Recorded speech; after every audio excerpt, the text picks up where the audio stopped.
누가복음 7장 36절부터 50절까지 신약성경 101면쯤에 있습니다. 누가복음 7장 36절부터 50절 찾으셨으면 이 말씀을 함께 읽도록 하겠습니다.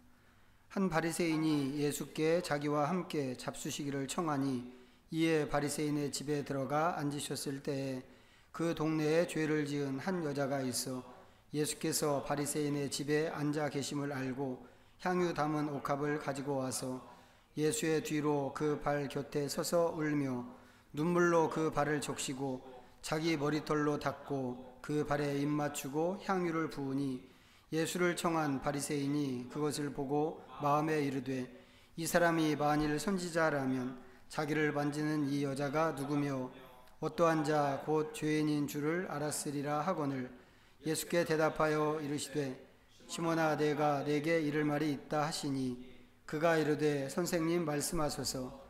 이르시되 빚 주는 사람에게 빚진 자가 둘이 있어 하나는 500데나리온을 줬고 하나는 50데나리온을 줬는데 갚을 것이 없으므로 다 탕감하여 주었으니 둘 중에 누가 그를 더 사랑하겠느냐.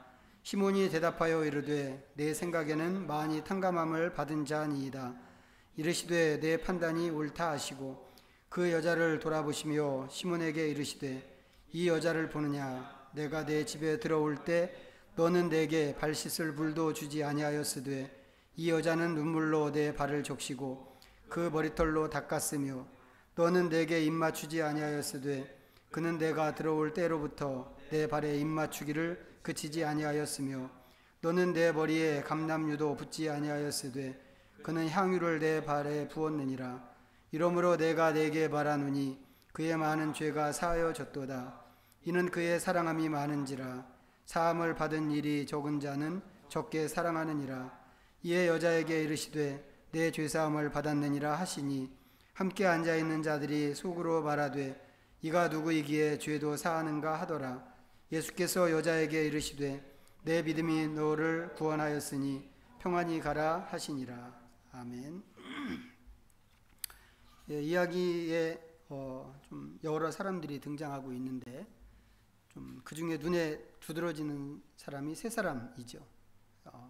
첫 번째는 예수님이고 그 다음은 시몬이라고 하는 바리새인이 있고 그리고 이제 죄인이라고 하는 이제 이름 없는 이 여자가 있습니다. 자, 오늘은 이제 이 중에서 바리새인을 중심으로 좀 말씀을 좀 생각하고 이 상황을 좀 나누려고 합니다. 자, 이 사람의 이름이 시몬인데 이제 이 사람이 예수님을 식사에 이제 초대를 했습니다. 이제 복음서를 볼 때마다 이렇게 우리가 이제 늘 발견하는 것이 예수님과 바리새인들의 관계가 그 중에 하나인데 예수님과 바리새인 사이가 뭐 그다지 좋은 관계가 아니었죠.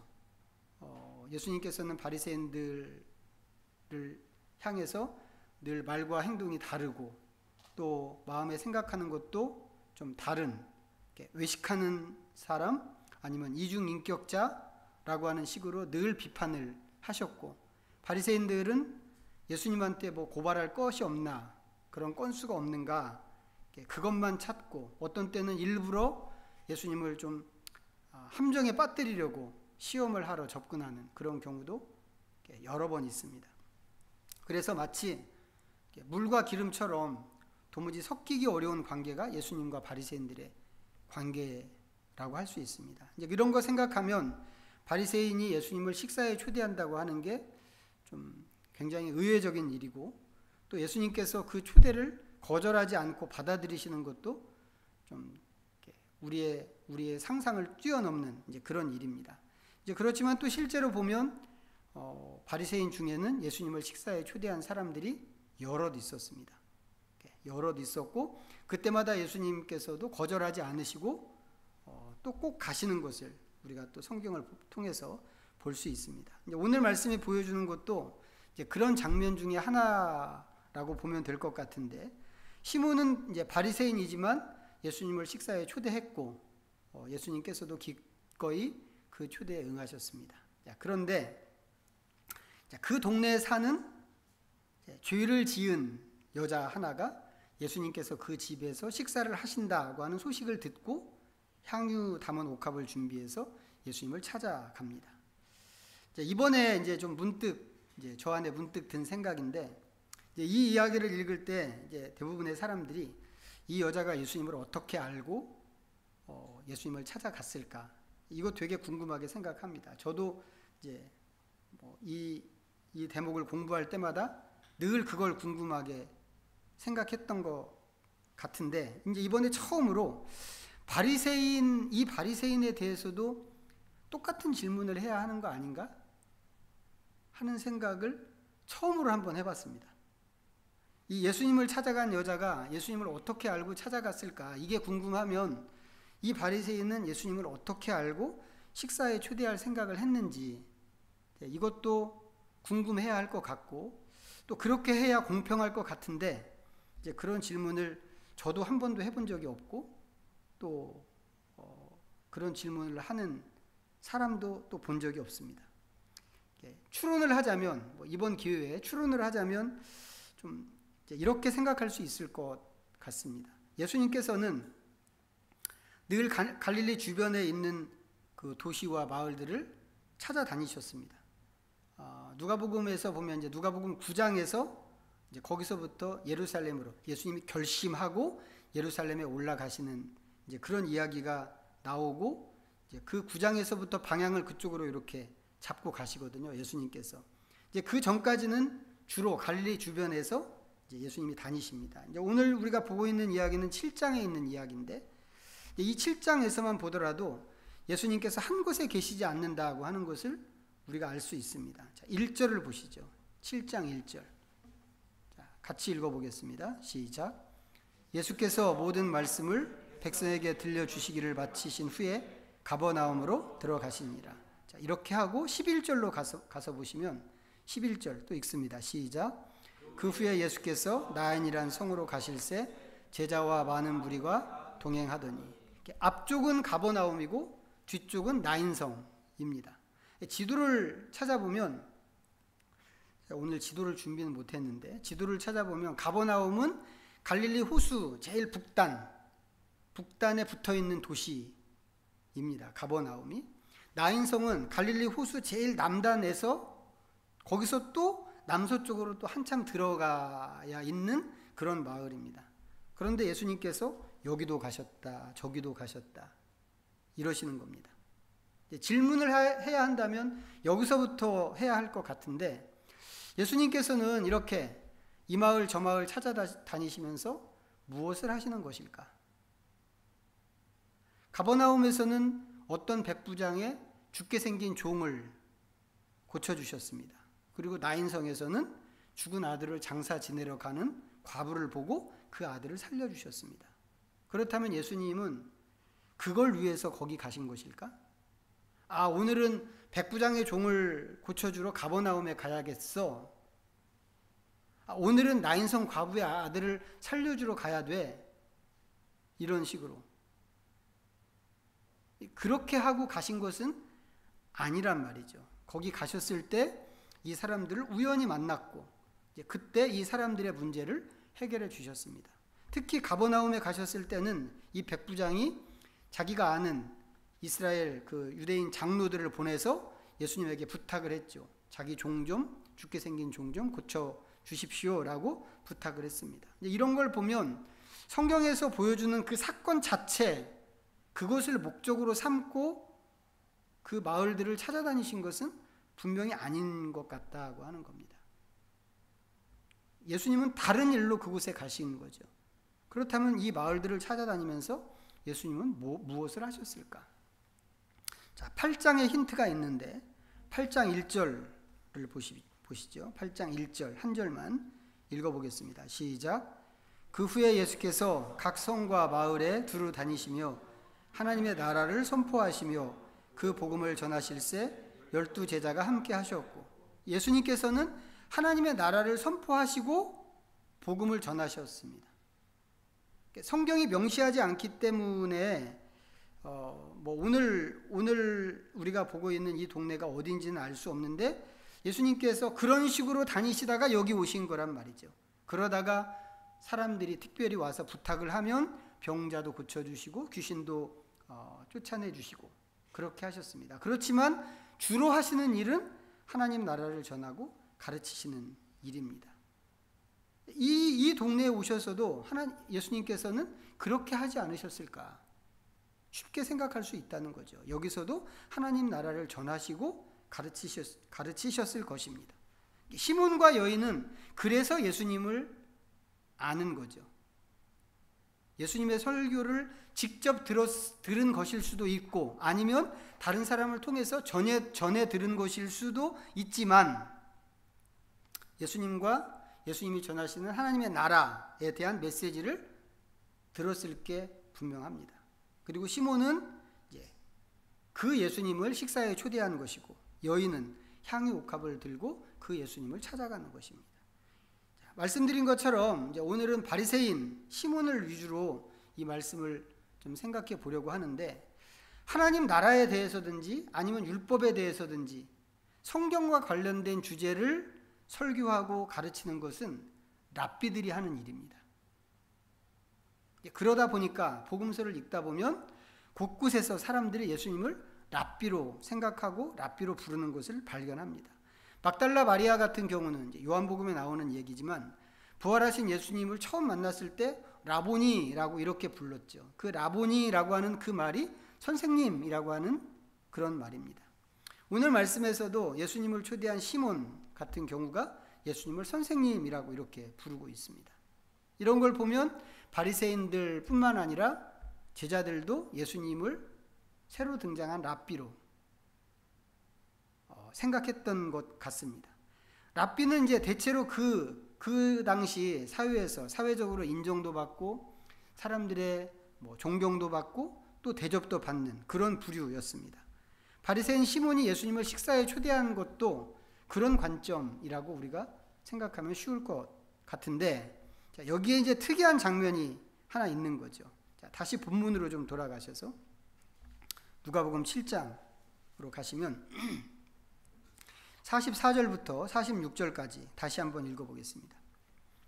자, 시작. 그 여자를 돌아보시며 시몬에게 이르시되 이 여자를 보느냐? 내가 내 집에 들어올 때 너는 내게 발 씻을 물도 주지 아니하였으되 이 여자는 눈물로 내 발을 적시고 그 머리털로 닦았으며 너는 내게 입 맞추지 아니하였으되 그는 내가 들어올 때로부터 내 발에 입 맞추기를 그치지 아니하였으며 너는 내 머리에 감람유도 붓지 아니하였으되 그는 향유를 내 발에 부었느니라. 이 장면, 지금 예수님께서 말씀하신 이 장면을 소돔성에 살던 롯의 모습과 한번 비교해서 보면 좋을 것 같아요. 자, 여기 표시를 해 놓으시고 창세기 19장으로 가서 보겠습니다. 창세기 19장 22페이지 1절과 2절입니다. 1절과 2절 같이 읽어보겠습니다. 시작. 저녁 때에 그 두 천사가 소돔에 이르니 마침 롯이 소돔 성문에 앉아 있다가 그들을 보고 일어나 영접하고 땅에 엎드려 절하며 이르되 내 주여 돌이켜 종의 집으로 들어와 발을 씻고 주무시고 일찍이 일어나 갈 길을 가소서. 그들이 이르되 아니라 우리가 거리에서 밤을 새우리라. 고대 팔레스타인 땅에서 손님을 맞이할 때 가장 먼저 하는 일이 뭔가? 그것은 발을 씻게 하는 것입니다. 건조한 지역이란 말이죠. 건조한 지역에서 먼지가 풀풀 날리는 그런 길을 지나오는 거잖아요. 그렇기 때문에 발이 더러워질 수밖에 없습니다. 그래서 나갔다가 들어오면 무조건 발을 먼저 씻어야만 합니다. 손님을 접대할 때는 말할 필요가 없는 거죠. 종이, 그 집에 있는 일하는 종이 대야에 물을 떠와서 발을 씻겨주는 것, 그게 예의이고 그게 존중입니다. 자, 이런 손님 접대에서 가장 모범적인 모습을 보여준 사람이 아브라함입니다. 자, 조금 지금 읽은 말씀에서 앞으로 조금 가서 18장 보겠습니다. 창세기 18장 1절부터 8절까지 자, 읽습니다. 시작. 여호와께서 마므레 상수리 나무들이 있는 곳에서 아브라함에게 나타나시니라. 날이 뜨거울 때 그가 장막문에 앉아 있다가 눈을 들어본즉 사람 셋이 맞은편에 서 있는지라. 그가 그들을 보자 곧 장막문에서 달려나가 영접하며 몸을 땅에 굽혀 이르되 내 주여 내가 주께 은혜를 입었사오면 원하건대 종을 떠나 지나가지 마시옵고 물을 조금 가져오게 하사 당신들의 발을 씻으시고 나무 아래에서 쉬소서. 내가 떡을 조금 가져오리니 당신들의 마음을 상쾌하게 하신 후에 지나가소서. 당신들이 종에게 오셨음이니이다. 그들이 이르되 내 말대로 그리하라. 아브라함이 급히 장막으로 가서 사라에게 이르되 속히 고운 가루 세 스아를 가져다가 반죽하여 떡을 만들라 하고 아브라함이 또 가축대 있는 곳으로 달려가서 기름지고 좋은 송아지를 잡아 하인에게 주니 그가 급히 요리한지라. 아브라함이 엉긴 젖과 우유와 하인이 요리한 송아지를 가져다가 그들 앞에 차려놓고 나무 아래에 모셔 섬에 그들이 먹으니라.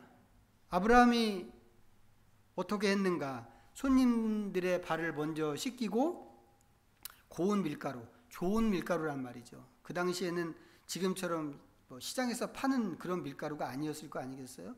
집에서 다 이제 밀을 갈아서 가루를 만드는데 고운 가루를 낸 그런 밀가루와 가장 좋은 송아지를 잡아서 손님들을 대접했습니다. 그리고 손님들이 식사하는 동안 옆에 서 있는 거죠. 이건 종들이나 이러는 거거든요. 옆에 이렇게 지키고 있는 거. 근데 아브라함이 그런 식으로 손님을 접대했습니다. 물론 아브라함의 이 경우를 바리새인 시몬의 경우하고 똑같은 것으로 그렇게 등치시킬 수는 없습니다. 하지만 그 지방에서 이 가나안 땅, 팔레스타인 가나안 땅이라고 하는 그 지방에서 손님을 접대하는 일에 기본이라는 게 있단 말이죠. 기본. 시몬은 자기가 초대해서 예수님을 대접하기로 하고 지금 이 자리를 마련을 했습니다. 그런데 발 씻을 물도 주지 않았다? 이건 그냥 이상하다 이렇게 하고 지나갈 일이 아니란 말이죠. 누가 봐도 이거 자체가 손님에 대한 모욕이기 때문에 그렇습니다. 그럼 시몬은 왜 이렇게 했을까요? 손님을 초대해 놓고 왜 이렇게 했을까?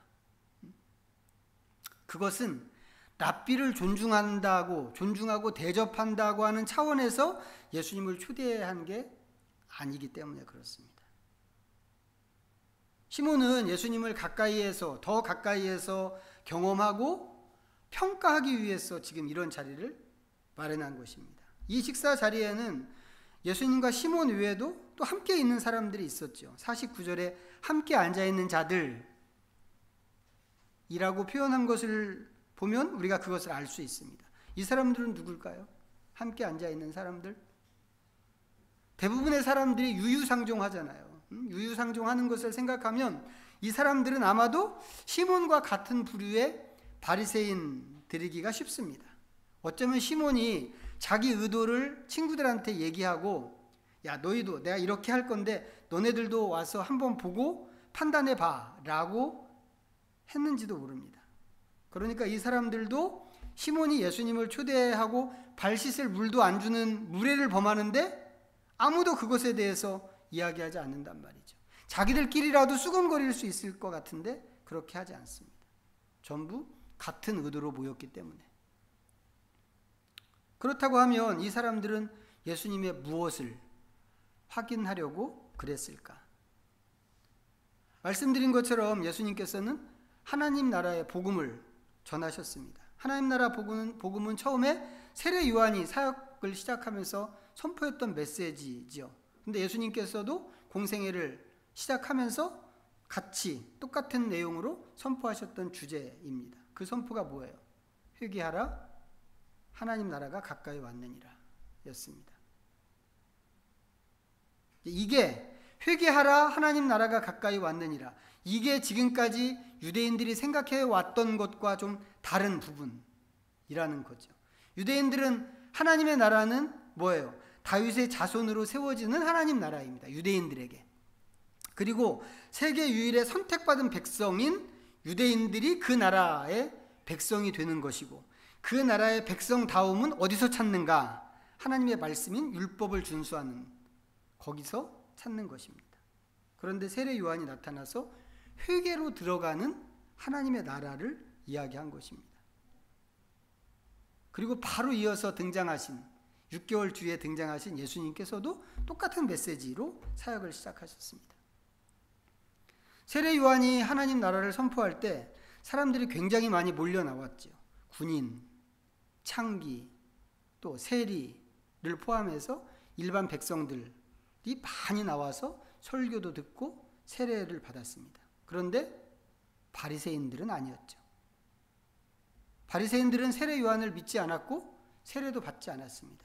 예수님께서 바리새인들을 향해서 요한의 세례가 하늘로부터입니까? 땅으로 이렇게 사람으로부터입니까? 라고 물으신 적이 있는데 그때 바리새인들이 자기들끼리 모여서 스스로 인정한 내용이 바로 이겁니다. 우리가 세례 요한을 믿지 않았는데 이 사람들은 세례 요한을 믿지 않았단 말이죠. 그렇다면 예수님께서 여기저기 다니면서 하나님 나라 복음을 전하고 가르치셨다고 했는데 바리새인들이 예수님의 가르침에 대해서도 비슷한 생각을 하지 않았을까 하는 것입니다. 그리고 오늘 시몬이 예수님을 초대한 것은 그것을 확인해 보려고 한 것이 아닐까 생각을 하는 겁니다. 예수님이 전하시는 메시지나 사상 같은 것을 더 자세히 확인하려고 과연 그 가르침이 건전한지 이 사람이 과연 하나님으로부터 온 사람이라고 할 수 있는지 등을 시험하고 판단하려고 이런 자리를 마련했겠다고 하는 것입니다. 그걸 확인해 주는 좋은 장면이 39절이라고 생각하는데 39절 본문 39절입니다. 다시 한번 읽어보겠습니다. 시작. 예수를 청한 바리새인이 그것을 보고 마음에 이르되 이 사람이 만일 선지자라면 자기를 만지는 이 여자가 누구며 어떠한 자 곧 죄인인 줄을 알았으리라 하거늘. 시몬은 예수님을 선지자라고 사람들이 말하는 그 한간의 소문도 들었던 것 같죠. 그래서 그것도 확인해 보고 싶었습니다. 그런데 가까이 하고 보니까 그게 과장된 소문이라고 하는 생각이 강하게 들었습니다. 죄인인 여자가 와서 몸을 만지는데도 그걸 말리지 않고 그대로 다 받아주는 것을 보니까 그렇구나 라고 생각이 들었다고 하는 겁니다. 그런데 예수님께서는 오히려 그렇게 시몬이 의심하는 그 자리에서 이 여자의 사죄를 또 선언하십니다. 여자여 내 죄사함을 받았느니라. 그러자 이번에는 같이 앉아있던 시몬의 친구들이 또 수군거리죠. 이 사람이 누구이기에 죄를 사하는가.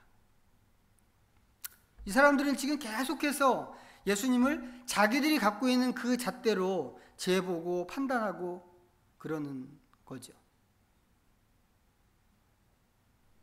이게 도대체 뭐 하는 짓이지? 이런 생각이 들지 않으시나요? 예수님께서는 하나님 나라를 선포하고 가르치셨습니다. 그런 분이시죠. 그렇지만 또 하나님 나라를 우리가 사는 이 세상으로 가져오시는 분이기도 합니다. 그렇게 되는 이유는 예수님이 곧 그 나라의 왕이시기 때문에 그렇습니다. 그렇기 때문에 예수님 자신이 하나님의 나라라고 할 수 있고 예수님이 오신 것은 곧 하나님 나라가 온 것이라고 할 수 있습니다. 그래서 지난주에 말씀드린 게 그거였죠. 예수님께서 삭개오의 집에 들어가셨는데 그것은 하나님 나라가 곧 삭개오의 집에 들어간 곳이라고 그랬습니다. 그렇다고 한다면 오늘 예수님께서 시몬의 집에 오신 것도 하나님 나라가 그의 집에 오신 거죠. 그리고 그 나라는 지금까지 말씀드린 것처럼 회개로 들어가는 나라입니다. 예수님께서는 이제 오늘 본문에 나오는 비유에서 시몬과 여자 두 사람 모두가 회개해야 하는 사람이라고 하는 것을 보여주셨습니다. 그런 사람에게 하나님의 나라가 이렇게 가까이 왔단 말이에요. 이렇게 가까이 왔다고 생각하면 이건 진짜 엄청난 기회인 거죠. 죄인인 여자에게도 기회이지만 시몬에게도 기회고 지금 식사 자리에 앉아있는 다른 사람들에게도 기회입니다. 그런데 시몬과 그의 동료들이 그 자리에서 하나님의 나라를 맞아들이기보다는 그 나라의 왕을 판단하고 평가하느라고 온 힘과 지식을 쏟고 있는 것입니다. 그러니까 이게 지금 뭐 하는 짓이야? 이런 생각이 들 수밖에 없단 말이죠.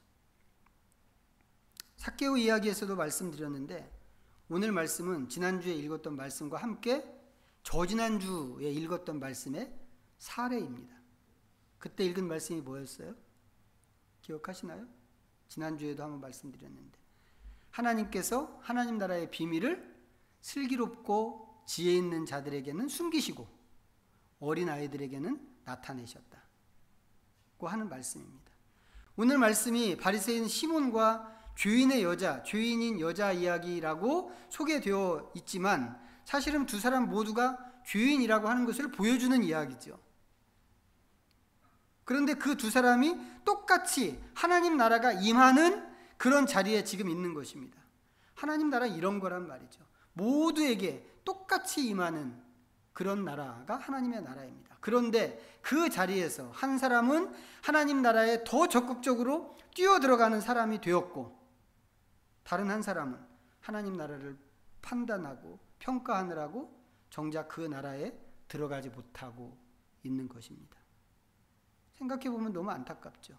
너무 안타까운 일인데 오늘 이 시몬과 그의 친구들을 보면서 나는 어떤가 하는 것을 생각해 보면 좋겠습니다. 내 안에 임재하신 예수님, 우리 그렇게 배웠고 그렇게 믿고 있잖아요. 나 예수님 믿을 때 예수님께서 우리 안에 오셨단 말이죠. 내가 영원토록 세상 끝날까지 너희와 함께 하겠다고 예수님 약속하셨단 말이죠. 그 약속이 사실이라면 예수님 분명히 우리와 함께 하시고 우리 안에 계실 텐데 내 안에 임재하신 예수님, 내 안에 임재하신 하나님의 나라를 나는 어떻게 하는가? 그것으로 나는 무엇을 하고 있는가? 시몬과 친구들은 스스로를 생각할 때 너무 잘 안다고 생각하는 사람들이었습니다. 우리가 이 정도 아는데, 우리가 하나님 앞에서 이런 사람인데, 그래서 자기들이 이것을 판단할 수 있다고 생각한 거죠. 그리고 이 사람들은 자기들이 죄인이라고 하는 것은 한 번도 생각해 본 적이 없는 사람들입니다. 그러다 보니까 하나님의 나라를 이런 식으로 대할 수밖에 없었습니다. 하지만 이것은 이 사람들만의 문제가 아니다 라고 하는 겁니다. 누구든지 하나님의 관점으로 자기를 보지 못하면 시몬처럼 될 수밖에 없습니다. 예수님의 임재를 통해서 하나님 나라가 왔는데도 딴청 부리는, 딴짓을 하는, 그렇게 될 수밖에 없다는 거죠. 만에 하나라도 우리가 이렇게 돼서는 안 될 텐데 그러기 위해서, 우리가 바르게 가기 위해서는 하나님의 관점에서 우리 자신을 잘 살피고 겸손하게 이 나라를 받아들일 수 있어야만 할 것입니다. 기도하겠습니다. 잠시 말씀 기억하면서 이 시간에 묵상하도록 하겠습니다.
하나님의 나라가 이렇게 가까이 왔는데 그 나라를 잡는 사람이 있는가 하면 또 놓치는 사람이 있다는 게 놀랍습니다. 우리 자신의 주인됨을 인정하는 겸손한 마음과 하나님의 관점을 우리에게 주셔서 주어진 기회를 꼭 붙잡고 놓치는 일이 없게 하여 주시옵소서. 예수님의 이름으로 기도하옵나이다. 아멘. 모두 자리에서 일어나셔서 찬송가 634장